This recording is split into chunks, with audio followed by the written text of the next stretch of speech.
My name is Mike Cavalli, and I'm an FTCU4. Today we're driving the Scion coupe.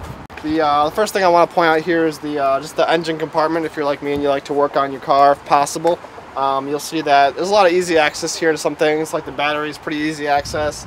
All your plugs, if you need to check your oil, your fluids, pretty easy access. Even your starter, if that goes bad, it's relatively easy to get to. So there's some pluses under there. Back here in the trunk, you can see there's a decent amount of room. It's not super deep and super wide, but it's adequate for groceries, or you might even be able to fit a golf bag in here. You might have to put the seats down a little bit, but when you close the hood, it doesn't take away too much of your space. You still have a decent amount, so that's a plus for a coupe. Some of the pluses on the interior, there's a decent amount of room. There's lots of room up front.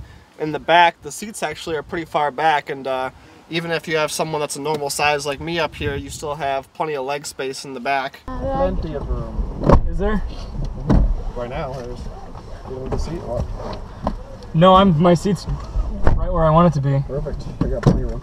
The interior design's not too bad. It's actually it's pretty nice. It's not extravagant, but for the price of the car, for what you're looking at, it's halfway decent. The control layout up here is pretty driver oriented. You can cut this space down here, it's just right in the wheelhouse of the driver. Everything's like this way. You'll see everything, the dash is kind of tilted toward the driver, facing you, so all your controls are right here. The dash, or the steering wheel controls are pretty basic. You got your volume, scroll buttons, mode button, and then all your turn signal, wiper stuff is in pretty easy to reach places.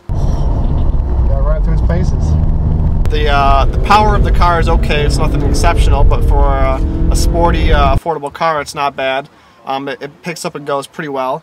And the suspension and the steering complement each other pretty well. The steering is pretty sharp, and the suspension is stiff enough to handle that. Some of the dislikes, the audio system again is kind of a basic audio system. It's not anything special. There's no touchscreen. Looks like it might have come out of Best Buy. I'm assuming you can probably get an upgrade for this, or you can go to Best Buy and get an upgrade. You can probably take this out and get something better. The overall quality of the materials used in the car, like I said, is nothing really special. It's not super high quality, but it'll probably get the job done if you're just looking for something to go from point A to point B. And the final dislike I had was the brakes are a bit spongy. They could probably stand to be upgraded.